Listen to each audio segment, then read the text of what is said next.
For this video, I'm going to be going through each of the purple rares in the core set of Mythgard, and I'm going to be talking about which ones I would consider crafting if I was a brand new player and I wanted to play purple, because some rares will give you, in my opinion, more bang for your buck, if you will. They get played across a lot of archetypes, whereas some only in certain decks, but overall, I'll also be talking about which ones see play at all, so you know if I should keep an eye out for this, or maybe I should craft this, but if it's only for certain decks, etc., etc. And without further ado, without spending any more time on this long-winded intro, let's just dive right in and talk about the cards. First up is Ghost in the System, and this card is interesting because while it's not super powerful, this is actually on my crafting list. I don't think this is a must craft, but if you're talking about rares that will give you a lot of mileage, I don't play purple without playing Ghost in the System. As far as 2-drops go, it's pretty solid. A 2/3 for 2 is kind of the standard, and it has a very solid awaken ability that can be a little bit like Disruption. It gives you knowledge of what your opponent's next draw is. It also denies them drawing something that would potentially be harmful for you. So I play Ghost in the System in every one of my purple decks. It's as close to a must craft as I think you're going to get as far as versatility, because as I said, I just play it in everything that's purple. Peach of Life. This card is very good in late game control oriented decks. It's also very good in purple reanimator decks. If you're playing either of those, I think you want Peach of Life. And if you are not playing those, do not craft this card. In the decks that want to run this, this is very powerful. In the decks that do not want to run this, if you're playing something aggressive purple, mid-range purple, you do not want this. So this is like an honorable mention for my personal opinion. Just because, as I said, in certain decks, this is a house. This is very similar in power level to like Wonder Drug in yellow, but yellow gets kind of pigeonholed naturally into late game decks, whereas purple, you actually have a lot of options. So I don't think this is as important to purple as Wonder Drug is to yellow, but it's pretty close. 5 Spirit Gate. This sees play in a couple of decks. I've ran into it on the ladder a few times. It's got a neat effect. Essentially, when you're creating non-ephemeral minions in the lane, you can return a minion in your Boneyard with a lower cost to your hand, and then they also become spirits. So it's a great addition to spirit-based purple decks because it makes your non-spirits that you are still going to end up playing in that deck become spirits. It can do some cheeky things in that deck, but basically, like, if you're not playing the spirit-based purple-green deck, I don't recommend crafting this, because this is basically the only time that it's really worth it. Similarly, Hoarding Hero. If you're playing a purple-heavy, item-heavy deck, Hoarding Hero is an all-star. Every deck that's not that, this is not very good. So if you're going to play that specific deck, then obviously it wants to be in that list, but otherwise I don't recommend crafting it.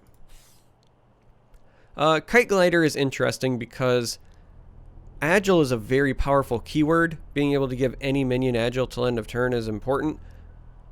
So I think this is worth it in certain aggressive or mid-range purple lists, specifically ones with your ninjas, where if you're running Smoke or you're running even more so Wind, I think Wind benefits the most because it needs to hit the opposing player. Then you'll want to run this so you can get the triggers, but it's got a pretty brittle durability, so you don't get as much value out of this as you would like.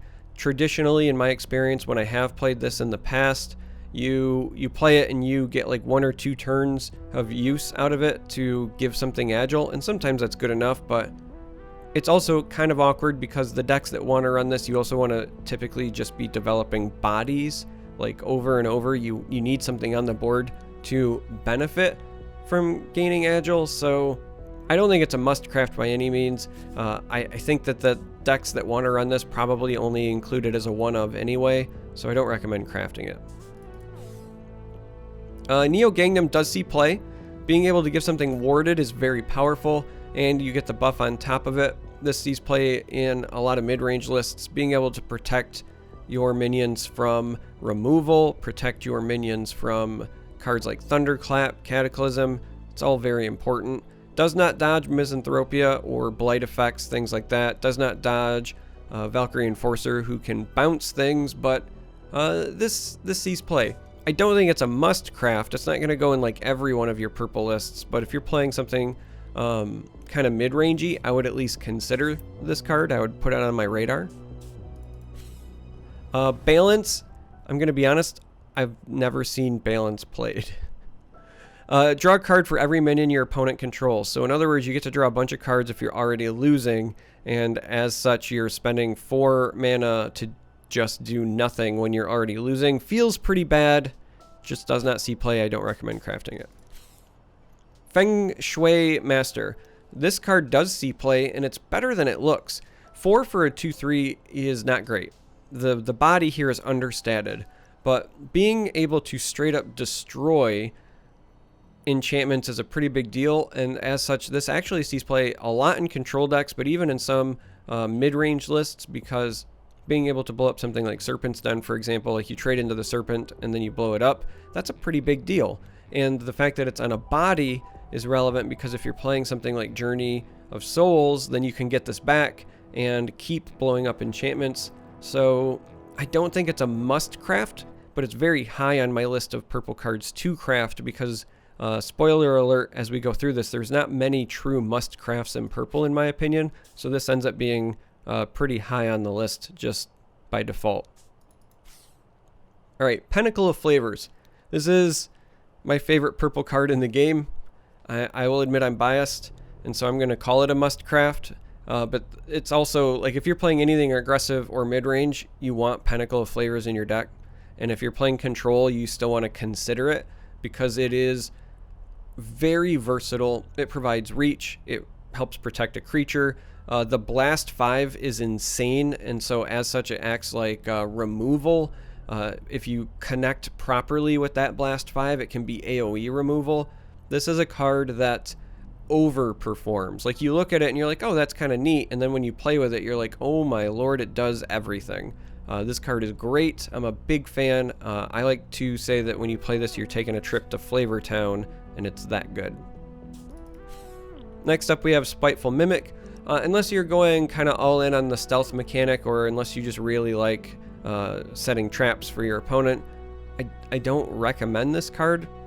It's just not very good because the true payoff takes too long. More often than not, this is just a 4/4 for 4, and that's it, because it starts at 0 energy. At the start of your turn, if it's still stealthed, it gets 1, so 1, you have to hope they don't break it from stealth, and then even when it gets there, you'd have to spend your activation, your actual action cost, to make them take 1 damage and discard 1 card, and then you only get to do that 1 time as well. So if this was a utility action, I would play this card all the time. But the fact that it's a standard action means that I'm playing a 4/4 for 4. I'm praying that they don't pop it, and then I either have to make them only take 1 damage and discard a card, and I still don't get to attack, or I just attack and I get a 4/4 for 4, or I do nothing and then continue hoping that they don't break it from stealth until maybe I make them discard their whole hand. So I don't know, it's way too situational, and I don't think it's worth the payoff. So as much as I think the card is cool from a design standpoint, in practical use, it doesn't see a lot of play. White Moon Arena. I see this play a lot in Limited. It's kind of neat because you can make essentially 2 minions fight each other, right? Like it's like a battle effect from the Elder Scrolls Legends, or like arena effects from Magic the Gathering, if you're familiar with those games, but it's not as good as it sounds in a game like this because it's the standard action. So all this is really doing is making it so that the minion occupying this can attack things all over the board, because that's essentially what it's still doing. And it's also non-combat damage, and that's really important because that means you can't even like take out warded creatures like you can through traditional combat. So I don't know. If this was just they straight up fight each other, I think it would be better. But the fact that you can't take out warded creatures with this and it's a standard action, I just don't think it ends up being worth your time, so I don't recommend crafting it. Hungry Ghost might see play in certain spirit decks, but in all honesty, the potential payoff is just typically not worth the cost here. I don't recommend crafting this.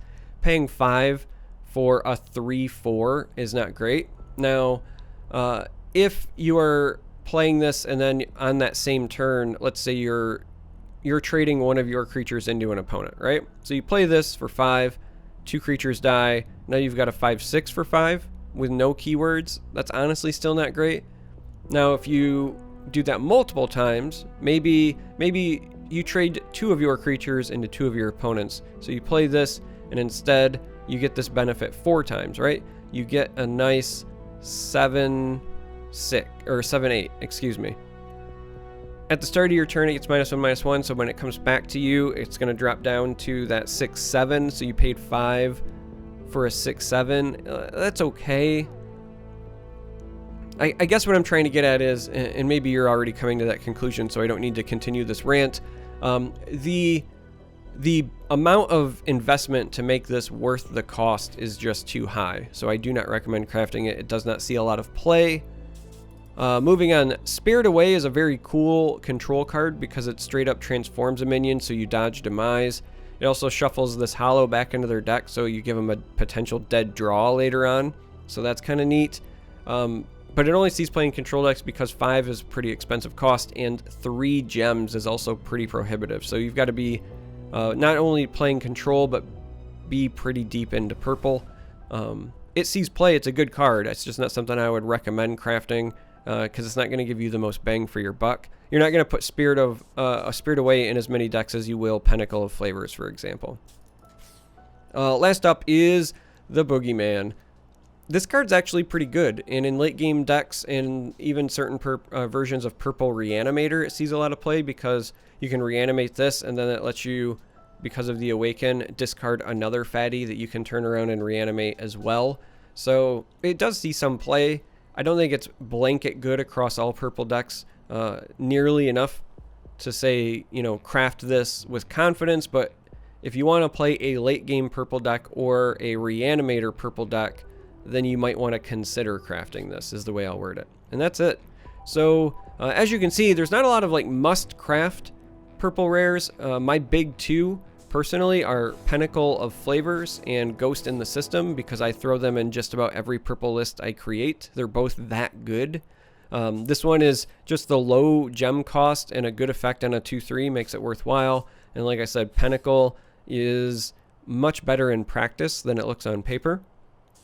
My next up honorable mention is probably Feng Shui Master because it goes in a lot of decks. And then if you're playing late game decks, Peach of Life is also there as well. This card is very, very good in control-oriented late game decks. And that is my review. So if you made it this far, I appreciate you. Thanks for watching.